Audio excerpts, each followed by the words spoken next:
The weird part is that they can't chat unless they've logged into their YouTube, and I guess for some reason people just don't do that. I wonder if they know. All right, there we Live. go. All right, I'm going to share it on my page, and then we can go get started.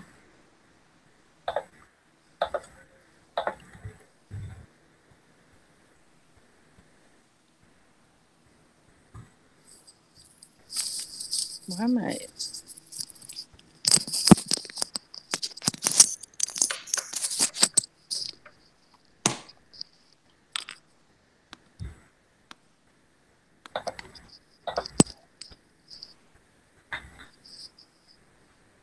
Let me know when you're ready. Really? Really? Somebody's calling my Google about what? You're calling me? Trying to it's let me disconnect the other one. Is it coming up? Are you sure that's you? Yes, it's me. I'm gonna end that. Let's figure out something else. It worked, of course, right at the last minute it connected. I was like, who is calling me right now? Oh, the other one is not me anymore. I disconnected the other one. Okay, it's off. It just has the other one on there. Okay, we're good to go. So Marquita at the beginning will give you a chance to Marquita. We'll give you an opportunity. Elisa will introduce you, and then you can kind of tell us about your practice, and then we'll go into the questions. Okay. All right. I'm gonna pull up your bio here real quick. So it's Elisa. Yes, it's Elisa. So like Lisa with an E in front of it. But it's spelled Eliza, so it's all, you know. Oh, yeah. That's why when I was like, I want to make sure I'm pronouncing your name correctly, because my whole life I've had to let people know. Yep, I want to make sure I get both of your names right. So pronounce your name for me. Lisa or Ebony? I'm Ebony. Okay, Ebony. I got that one. That one's easy. Right. Elisa. Yes, Elisa. Elisa. Yeah. All right, everybody ready? Ready. Yes. Hey guys, welcome back to Between Sessions Podcast, the podcast where we are two brown chicks changing the face of therapy on both sides of the couch. I'm Ebony Harris. And I'm Elisa Boquin. And we are here to bring to you our guest this week. It's going to be a really good discussion. Elisa's going to introduce her. Yes, I'm so excited because we have Marquita. I got that right. Yeah, you got it right. Johnson, aka the Millennial Dating Coach. That's it. Yes. Yes. So clearly we're going to be talking about dating and relationships for millennials. And I'm going to hopefully figure out if I'm a millennial or not. Because I know I'm not. I'm always on that edge of like, right. It's like 83, sometimes it's 85. Yeah. Right. Yeah. But Marquita, tell us a little bit about your practice and what you do.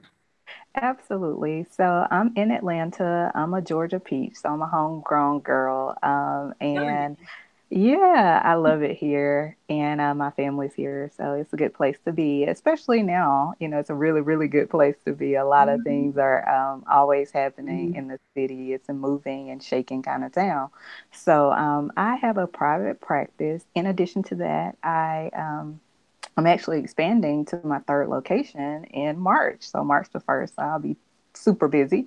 But I love what I do, so it's very enjoyable. I also work at higher education in college settings as a personal counselor, so to help students kind of navigate their life. And that's kind of what led me into becoming like Atlanta's dating millennial coach that you see before you. A lot of my students were just struggling with relationships, struggling with their identity, and just struggling with themselves as a whole. And I thought, well, let's kind of try to get this addressed on the front end and not the back end. Because I found myself seeing a lot of couples that were in crisis and, getting ready, headed down the road of a divorce. And I thought, well, how can we be preventative? And dating is where it starts. It's going back to the beginning. So that's what I did. I was like, let's go back to the beginning and let's kind of deal with the whole dating process. Wow, I love that. I love how your story of being on campus and really getting a feel for what was needed out there. I love that. Right. Mm-hmm.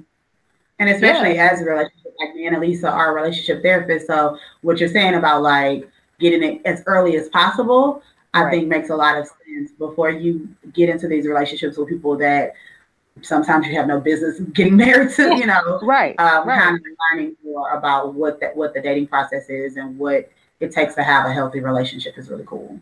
Yes, absolutely. Especially in Atlanta, it's like a huge, metropolitan city. So there are a lot of singles here.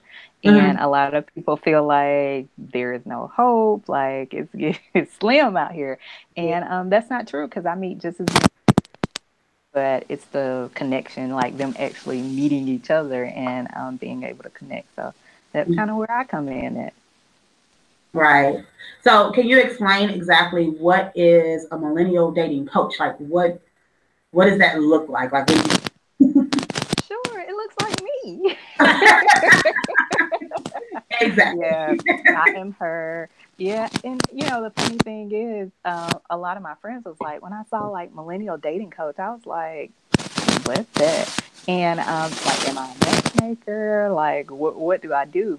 And I like to describe it. Sorry. Did the sound go out? There's a little bit of like feedback or something. I don't know if it's because it's hitting your shirt or what, but okay. Let me be still. Go ahead. I know. I started moving. So the way that I like to explain it is I help individuals not be in the wrong relationship and get to the right one. So I find that a lot of times we're spending time in the wrong relationships because of issues from our past or things that we haven't really dealt with or not really knowing what we want, not knowing how to communicate what we want, and not being able to put ourselves out there again, like after you've gone through a breakup. Like, I think that was kind of the pivotal piece, having a lot of students going through breakups and trying to like redefine themselves and rediscover like what are the next steps for me. So that's what I help you do. I help people move out of their own way, essentially, so that they are not being that barrier, but they put themselves in an actual position to be ready for the one when they come along. Because you can't get ready, when the person comes. You got to already be ready to receive it. So that's kind of where I come in and I help move those things out the way so you'll be ready to receive that love when they are there. So that's what I help do. That is awesome. That is really, really good. Well, and go ahead. What I love is that you are really taking an educational approach, right? About really giving them just the idea of being young, being, in your 20s or what have you. And at that time where so often relationships are fun, you're not really all that, at least I wasn't necessarily, but, like really thinking about how can I be a better partner? Right. Yeah. I love that you're giving them that educational piece and what you said, get out of your own way. Right. Most people just want to be in a relationship. They want to change their relationship status, but oftentimes they have a struggle with like, why isn't relationships working? Like I see other people, they're happy, and I just seem like I can't get right. Like I can't get it together. And what's that about? And I try to just say mostly that no matter who you're with, you have to know yourself. You have to know what you want and what you need out of a relationship because you put yourself in a better position to actually get what you want and what you need when you actually know what it is, Please say that again. Yeah, I don't remember it. Identifying what you want. You must know. You cannot just say, I just want to be in love. Right, yeah. Right. It sounds good, but like, what does that look like? because everybody has a different definition of love, of a relationship, of a healthy relationship. Like a lot of students that I work with, millennials especially, I'm gonna help you out, Ebony. So it's 18 through 34. That's usually it's the 18 through 34.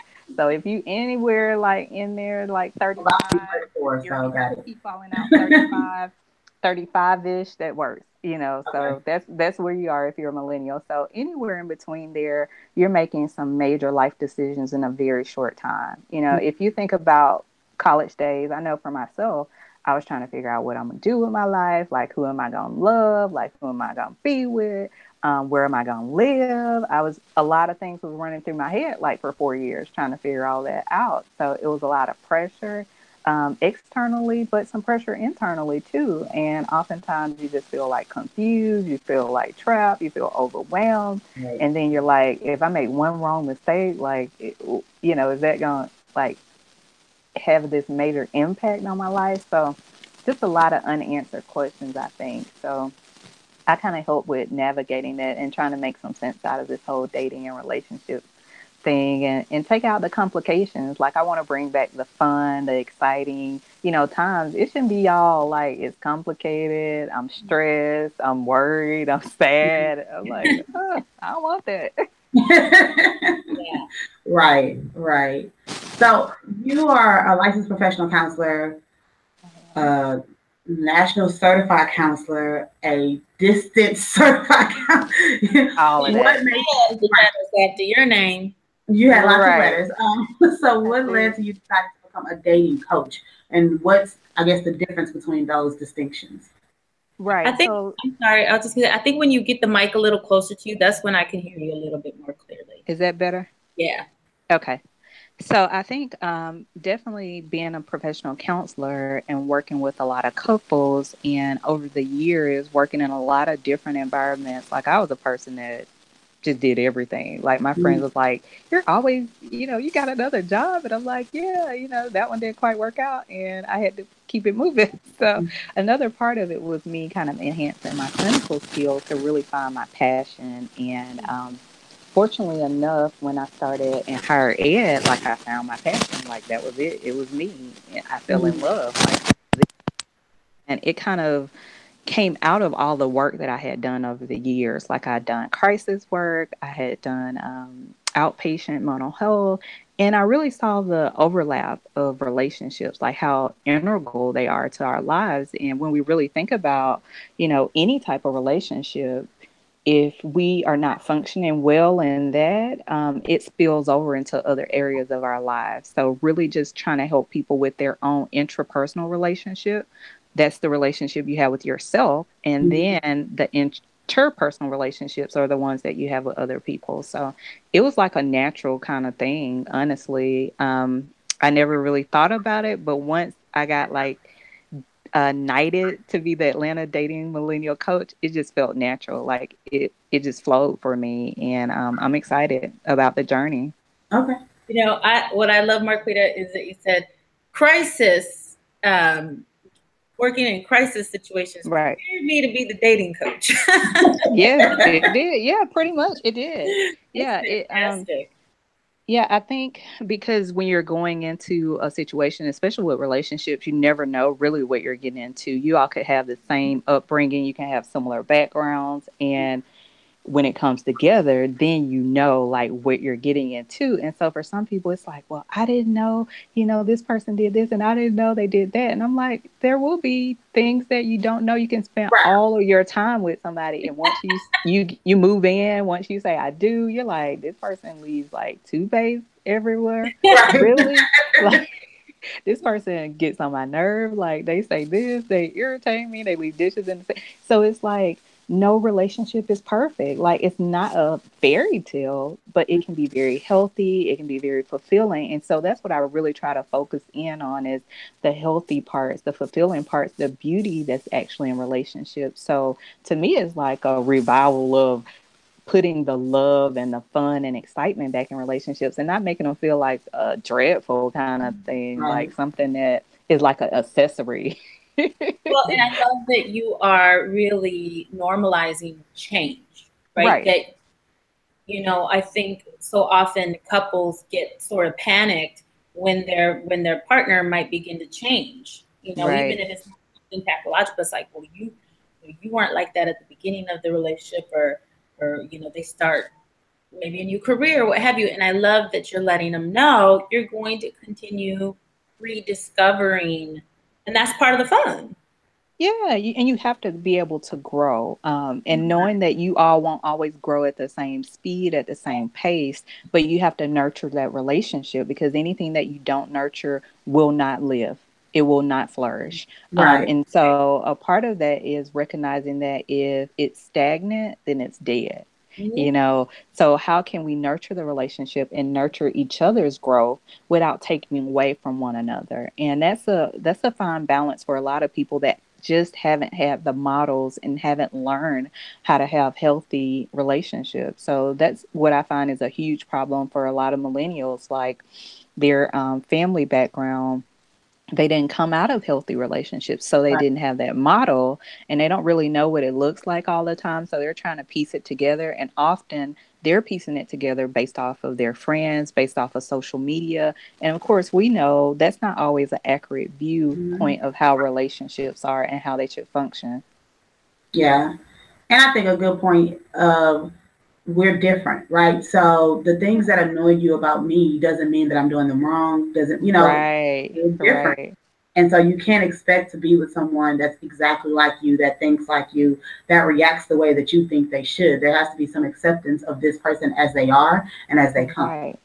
Absolutely. And I talk about that in a couple identity for someone that's starting out dating, because I work with couples too. So when you start out dating, having a very strong personal identity, Mhm. not one that comes in as like, yeah, you're not changing me, and da da da da, Yeah. because that, a part of growth is change. And so Hmm. recognizing ways that we can change and enhance ourselves, so that we can be a better version of who we are.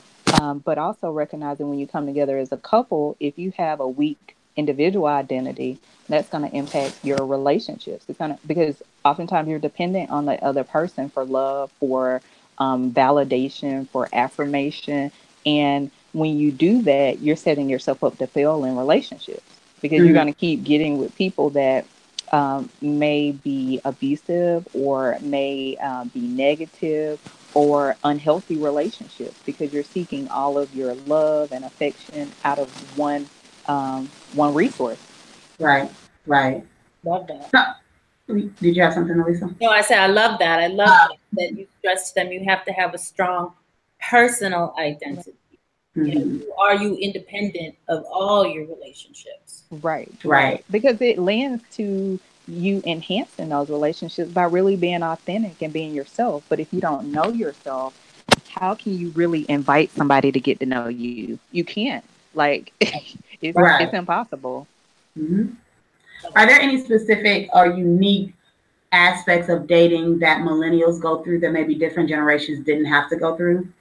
Absolutely. So, like with millennials, they're very creative. A lot of them are becoming entrepreneurs at increased rate, rather than any other generation. So, oftentimes, their ideas about relationships are flexible, and what they term and deem a relationship. So, really Hmm. dealing with, like, what do they actually call a relationship? Because Right. sometimes I Right. have to get clear about, okay, so define a relationship for me, because I may have a different view than you, even though I'm a millennial, barely like hanging on. Like after this year, I think I got to give it up, but I'm barely hanging on.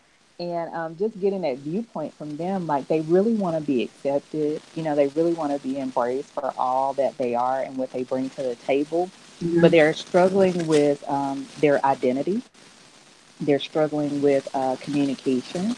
A lot of them haven't learned the appropriate social skills to express themselves within relationships. So Hmm. I find that to be a struggle. And with getting over breakups, sometimes they see that as, they internalize that often to feel like they're not good enough. So dealing with a negative mindset, a negative view of how they see themselves. So those are some struggles that millennials face. They're one of the highest populations for social anxiety.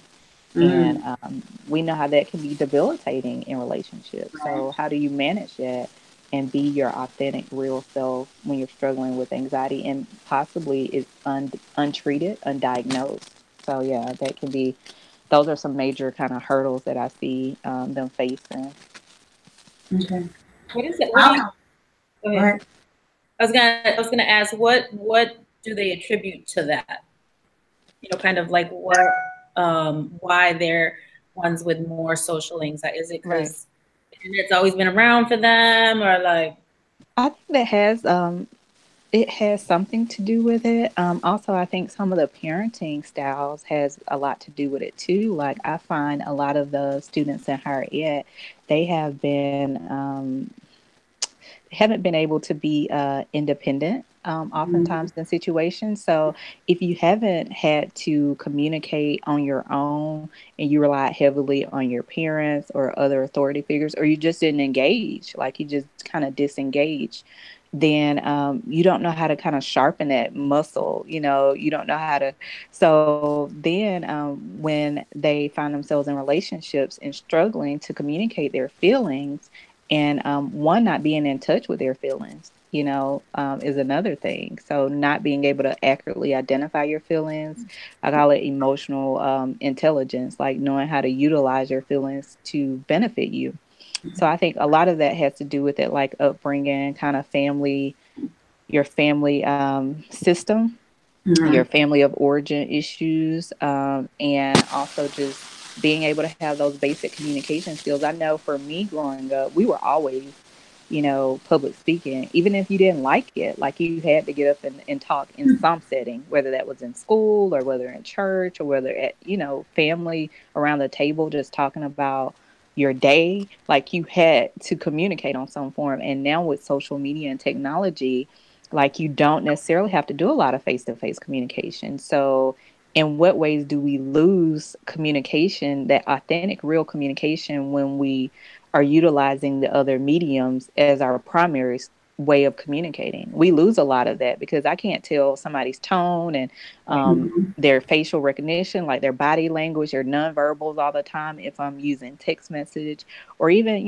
video. I can't touch them, emotional, that kind of emotional connection that's so important in relationships. Yes. Right. I think technology was one of the things I was thinking about the most Right. as far as the thinking about just me on the edge of millennialism. Right. I just made that up. Like when I was in high school, I remember when we first were able to text. Like that was like my senior year in Right. high school, and we were like, "Wait, you could text people? Like you can literally send them like word messages via the phone, Right. not having to you're on AIM or whatever." Um, and then the growth has been so rapid just from that point of like when I was in Right. high school, very few people had cell phones. I use my mom's cell phone. To that's just a normal as young as like elementary school. And so, how does that change the way that you interact with your peers? How Right. does that change what you seek as far as like relationships, dating, love, any of those things? When technology is such a prevalent part, not even just with phones, with everything, right? With us being Right. able to Right. talk like this on Skype, I Right. mean, on Google Hangouts, Yeah. like Yeah. how does that impact the way we relate to each other? So I would, sometimes technology is amazing, but then I wonder if it's hindering us. It's Right. kind of um, like almost making us lazy about certain efforts Right. because Right. I like I was before when I was in high school, you had to sneak the phone at the middle of the night, or if you had the biggest texting was like sending a pager, like Right. Right, right. Yeah, I remember that. I 911, remember those hello, pages. Yeah. You had to encrypt the messages and you had to flip it upside down. Right. To Yeah, I know what it remember said. that. and Yeah, I so, but remember then that. you were forced to make certain efforts, as you're Right, saying, to communicate. right, Or, right. so yeah, I think it does kind of make us maybe a little more complacent about the efforts, because now you don't have to even just pick up the phone to have that tough No, conversation, right. right? You don't. And people, you know, they they break up during text messages. I Mhm. was quoted recently in this article, Bustle, and millennials that break up during text messages, like what does that signify? And what I said is it signifies that they have a problem with assertive communication, because obviously if no matter how the relationship started, it's having that sense of closure for both of you, for both parties, and knowing how to end something and it doesn't have to get, really nasty. It doesn't always have to be that. It can be a learning lesson. So I try to teach millennials about the process of dating and not just the goal, like, oh, I want to be in a relationship. I want to change my relationship status. But what is the process of dating and how to really enjoy the beginning stages? Because everybody likes the beginning, like the butterflies. You can't, you stay up on the phone. You can't wait. You're FaceTime, you're everything. You can't wait to hear from that person or see them. But then it reaches a point where you're like, oh, okay, I could wait to see you. I could wait to talk to you. I don't really want to see you every day. And how do you manage that once the kind of butterflies have subsided? What do you do? Do you just move to another relationship and you try to find that feeling or that connection with somebody else, but knowing that it's always going to be short-lived if that's what you're looking for? And so just really trying to help them with that and help them navigate that. But they are really interesting because they keep me on my toes. Like every time I'm like, ooh, so that's something I haven't thought about yet. Oh, okay. So that's what y'all dealing with, because they're dealing with like a lot of cross-sectional of different things, especially for individuals that are coming over and moving here. And they're first generational college students, international students, like that, some of their acculturation process and what they're dealing with, it becomes very unique to dating and relating. So just a lot of factors kind of in play. I would think that it would be difficult to manage your expectations depending on what you've learned as far as dating, because dating has shifted so much to like kind of what you said earlier, like how do you define this? What is dating? What is a relationship? Because so is it difficult for like, I mean, I guess the question is like, are they all on the same page, or is it difficult when you like feel like, no, I want you to take me out, but that person's like, well, I have all the movies on my TV, like we don't need to go anywhere. Like how do we decide? We can Netflix and chill. Netflix and chill. I think too is some of my dating do's and don'ts. So one is what you do not want to do when you're dating is you do not want to set yourself up for failure by having unrealistic expectations. And so I think it's important to be able to communicate those, like what do you want and what do you need, but also the why behind that. For some people, they are introverts, so staying in and Netflix and chilling might be okay. But if you're dating somebody that's an extrovert, it's about being able to recognize, okay, this is something that's important to the person that I'm dating, and this is not something that's harming me. It's not something that's unhealthy for me. So can I be able to compromise on just what I might be able to enjoy and open myself up to allowing my partner or my significant other to have an enjoyable experience also? And so sometimes we would stay Netflix and chill, and other times we would actually go out to the movies because I know that they enjoy that whole experience. And it's important to me to add to their happiness tank. Right. I think that makes sense with you're not going to be 100% compatible. Right. I know what's happening. So you have to make sure that you're aware of. Wait, Eliza, is that? Huh? Can you mute me on yours? The mic. I hear feedback. You hear feedback? I hear echo. I think. Yep. Okay. So it's gone. But yeah, so you're not going to be 100% compatible on your dating style. Right. So setting boundaries of what is, can you be flexible on? Right. And what are kind of hard no's? Yeah, I call them negotiables and non-negotiables. So having things like that you can negotiate and having some things that are non-negotiable for you, but also being able to communicate that and be okay if that person can't give you that. Like that's one of the hardest things I think is when you communicate something and a person's like, no, I can't do that, or no, I won't do that, or I don't know how to do that. And for some people it's frustrating because you're like, well, why can't you do that?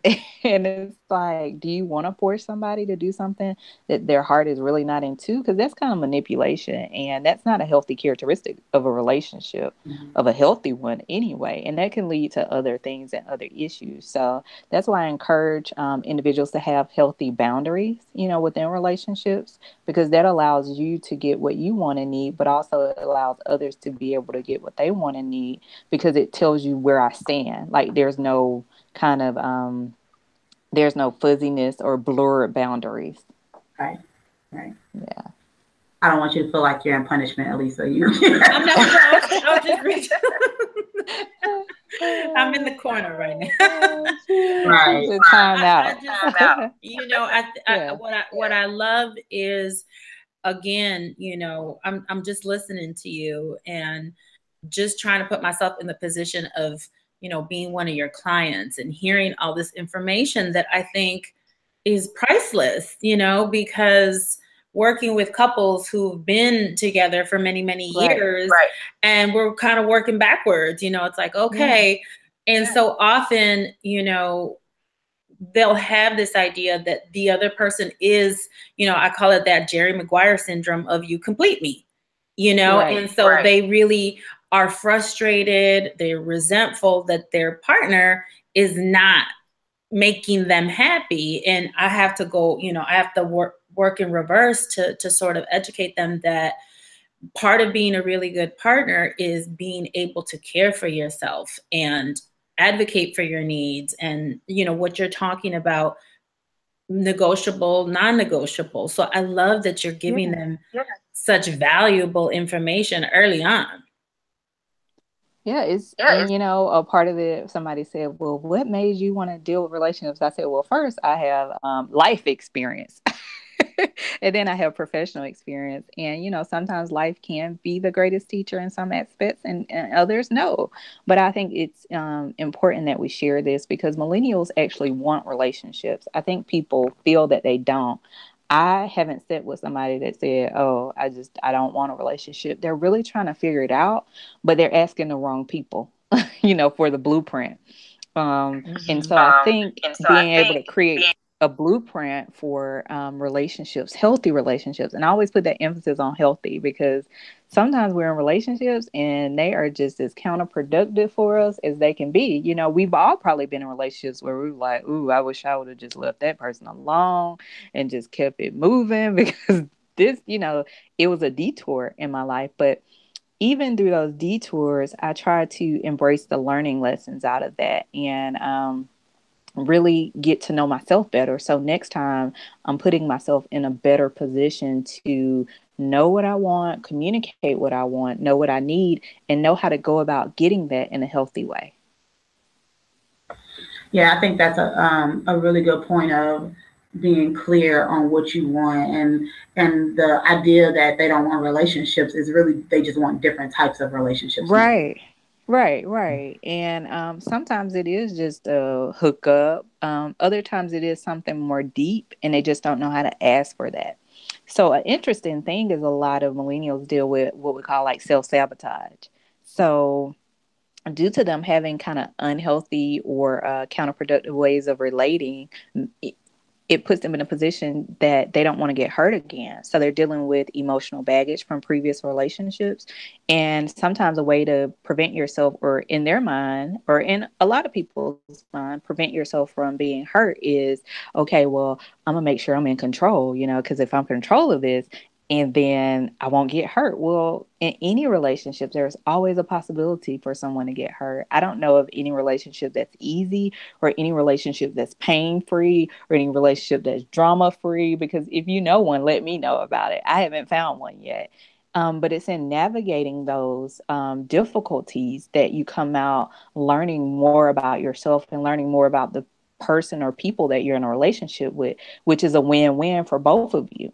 That's a win-win. But when we kind of shut down, or we try to be manipulative or self-sabotage ourselves, feeling like they don't deserve to be in a relationship, or they don't know how to be in a relationship, then it's a lose-lose, because you lose out on being a part of a relationship.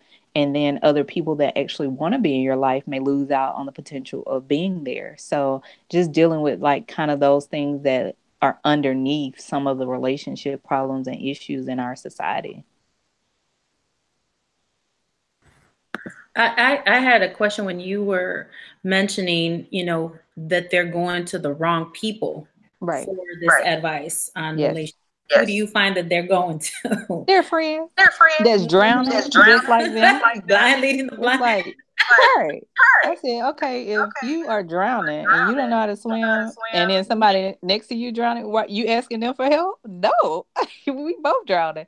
You need to ask somebody that is, one, a professional, because our family, our friends, two, meaning well, they have their own biases, based on their experience. So a professional is able to sit with you and help you navigate to your end. They're not there to navigate to their end. So the vested interest that they have in you getting the process and you getting to your goal is just that. They don't have any outside vested interest. So with your family and friends, they do. Maybe they want you to be with this person because they think this person is good for you. But you have to be able to navigate that, because that's a decision that you have to deal with. And that's the thing about relationships. No two are alike, and the beauty is that you get to create it and recreate it and recreate it and rework it, like if it's not working. But it takes two people, because no one person is responsible for the success of the relationship or the failure. It takes two, baby. So both people are responsible for that. Right. Do you have any tips for people that are frustrated with the dating process? Yeah, absolutely. So I got my dating dues. So I would say have an open mind and know yourself. One, as I got back into dating recently, I was just like, I've had a negative mindset about it, because it was like, oh, you hear about this or you've had these experiences, but we all know, in this field, your whole mindset can dictate the future. It dictates the present and it dictates the future. So I started to be careful about how I was speaking about dating and speaking about relationships. Like, oh, there are no good men or there are no good women out here. Like, it's so hard out here. It's just, I'm frustrated. I can't meet anybody, because then I'm putting that out there into the atmosphere. So I'm probably going to attract those things to me. I'm going to attract people to me. And then a question to ask yourself is, what is it about me that I am attracting certain people to me, and not, putting and pointing the finger at other people, because we have to be responsible for ourselves. So those are two tips. Be the right date or be the right mate. Like, we focus a lot on, again, the other person. Like, I need to find this person with this 401k and this Mercedes. I need them to be, looking this certain way. I need them to be in the gym 5 times a week. We have this list, but are we like living up to our own list? Like, because if I'm asking for all that, then what am I coming with? You can't be asking for the sun, the moon, and the stars, and you come in like with a treat. You got to come with the package too. If you're asking for the total package, then you got to be willing to be a total package. So, ooh, I love that. Those are. Say that again. Yeah, I like Say that. that. I'm gonna write that down, because I'm gonna forget that. That's a shirt right there. Yeah, that is. I'm gonna write it down. Let me get that. Get my pen out. But yeah, if you want the total package, you have to be the total package. And that's kind of what I focus on in dating and relationships. Because you can only change yourself. I think we get frustrated in trying to change other people. Allow them to be who they are, because we really want to be who we are. But ultimately, we should be growing and we should be flourishing. We should be nurturing one another. And I like to call it, you hold that mirror up to yourself. I feel that relationships are so vital to our existence, because there's only so much work that I'm going to do by myself. Like, I'm going to do, maybe 90, 80%, 80, 90%. After that, I'm going to be like, I'm good. I'm done. I'm fine. But it doesn't my awareness is increased rather when somebody else comes up and say, yeah, you're good, you're fine, but you got this going on. And I'm like, yeah, I know that, but I don't want to work on that. So why are we talking about that? I'm okay. But that's the beauty in relationships is we get an opportunity to be challenged in a healthy way and hold the mirror up so that we can be our best version of ourselves. But in order to do so emotionally, you have to be in a good place, because otherwise you won't be able to take that kind of growth, that kind of healthy conflict or healthy challenging and pressing on me to be a better me. Because again, it's only so much we can do alone, but in a team, in couples, in groups, like we can do so much more. Like just today, that's evident. Like we've been able to do so much more by connecting with each other and reaching a wider audience. So in relationships, I deal with that as a teamwork and kind of couple identity. But again, you still got to see value in yourself even while you're single. Your value cannot just come from you being coupled or in a relationship. You have to see it. It has to already be there. I love that. Like you have me inspired. I'm sitting here like, yes, we can do more. I can do more in And my I love it relationship. because yeah, I love it because it's so true. Humans are wired for connection. Right. And I love the way that you are describing how within the relationship, it really is this space, this opportunity for both of you to grow and continue growing. So I Right. love that. Thank you. Yeah, sometimes it's a struggle. I won't take out the reality of dating and relationships. Like it can really be a struggle, but on the other side of that, it's so much beauty in that. It's so much growth, and we oftentimes just focus on the struggle or the difficulties that we don't see the beauty in the whole process of getting to know somebody and growing together and flourishing and creating something sometimes out of nothing. When you think about families, two people came together and then they created like a family, and that's beauty. That's beautiful. That's magical. And yeah, that's exciting. So, what is for when we're talking about dating and millennials and relationships? Mm-hmm. Is there a resource or a book that you like refer to people or recommend to people that can help them in this whole process? You know what? I'm working on it. It's not Right. a lot of information out there specifically towards millennials and dating and relationships. Like some of my favorite kind of relationship books are I love the love languages. Like I Mm-hmm. work with higher ed college students and talking with them about being able to know their love language, being able to establish that and being clear about that so you can figure out like how do I love because sometimes people really do like us, they enjoy our company, they love us, but they just love us in a different way than we give love, and so we can alter that, and both of you can then be on the same page. But I think that can be very pivotal in understanding kind of how do you love, like how do you date. But again, there are not a lot of resources out there specifically geared towards millennials. So I'm working on that, Ebony. I'm Yeah, working on that. you will fill the gap. Yes, I'm trying to. I'm gonna help them out. Yeah, that's awesome. I think that's like something that we all probably have in common is like when you see a missing space or a missing area, Right. you're going to be you're going to try to fill it because you can't wait on other people to do it. Right. That's true. Yeah. That is true. All right. What makes you a dope therapist? We're getting into our standard questions now. Ah, I love that. I love that. I think what makes me a dope therapist is that I meet my clients where they are. I make counseling fun, but I also make it approachable. Like I'm all about breaking down the stigma of mental health, especially in our African American melanated communities, because it's something that we need in order to be the best version of ourselves, and not only for us but for the generations that come behind us. So I love what counseling can do for your life, because one of the best things that I probably heard was I didn't know my life could be this good. And I think sometimes that's what we feel like, we are in this place and that we'll always be in this place and we're just stuck.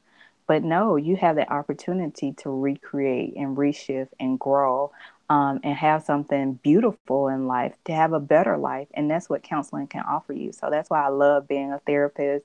I think it's the best job career wise, hands down. Like I couldn't do anything else, or even if I did do anything else, I don't think I could enjoy it as much as I enjoy what I'm doing now. So that's what makes me a dope therapist. Yes, I love it. Such a good answer. Well, thank you. Thank you all again for having me, Of Elisa and course. Ebony. This has been great. Like, I love being a podcast guest because behind the scenes, I don't know how y'all do that. That's all Y'all Ebony. make it look easy. Podcast queen, yeah. Y'all make it look easy. I'm like, I'll just show up as a guest. It's simple. We do appreciate you and sharing your experience. We're excited about like the opportunity to talk to so many cool therapists and to be able to see all of these brown faces that are really changing what therapy looks like, and that are showing like, yes, I'm an expert in this and I know what I'm talking about, and you can trust me to help you in whatever journey you're on. So so we're happy when people want to come on the show and talk about what they do, and we're happy to give them that platform. So thank you for joining us. We really appreciate it. Is there anything else that you want to share? How do people find you on social media? Any projects you have going on? Sure, absolutely. So you can follow me on Facebook and on Instagram. This thing just won't stay in.